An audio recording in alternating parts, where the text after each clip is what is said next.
Hello everyone, I'm Joseph Owori from IDI, presenting on behalf of our team from IDI Baylor, Makerere University and CDC in Uganda. Our topic is trends of major Dolutegravir mutations in HIV-1 virologic failure in Kampala, Uganda from 2021 to 2023.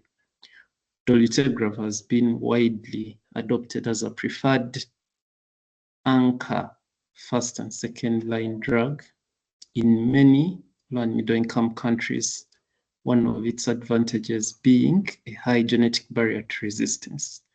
However, lately there are reports of emerging resistance to Dolutegravir, including those summarized in WHO's 2024 report.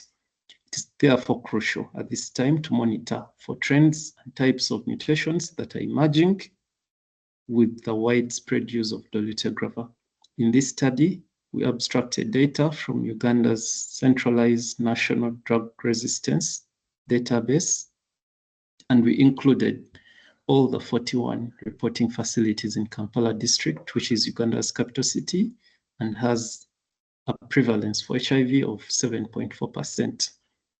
The data was analyzed using chi-square trend tests in Stata 14, and resistance was interpreted using Stanford's HIV database.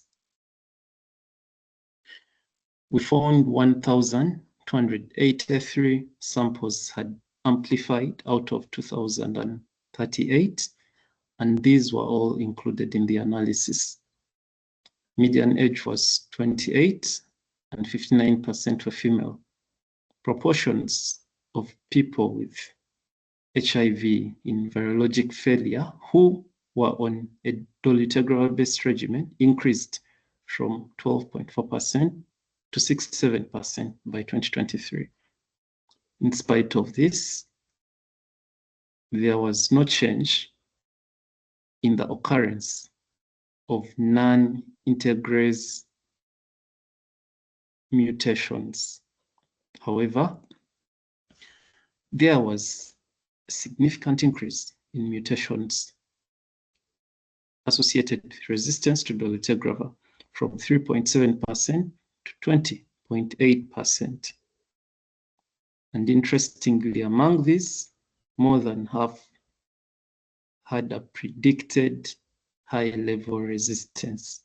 The commonest mutations were E138A and K and G118R.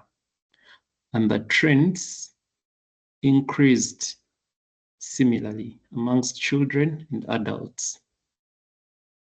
We recommend strengthening of the monitoring for DTG resistance, considering the increased use of integrases, transfer inhibitors, both in HIV treatment and PrEP. We recommend that facilities collect better data and that data for resistance is analyzed aggregatively rather than segregatively. There should be mechanisms to follow up on samples that did not amplify, as well as samples from participants who were lost follow-up from clinics. We recommend focused interventions for children and adults with their special needs considered, and recommend further research to understand viable treatment alternatives as well as clinical implications of emergent Dolutegravir mutations. I thank you.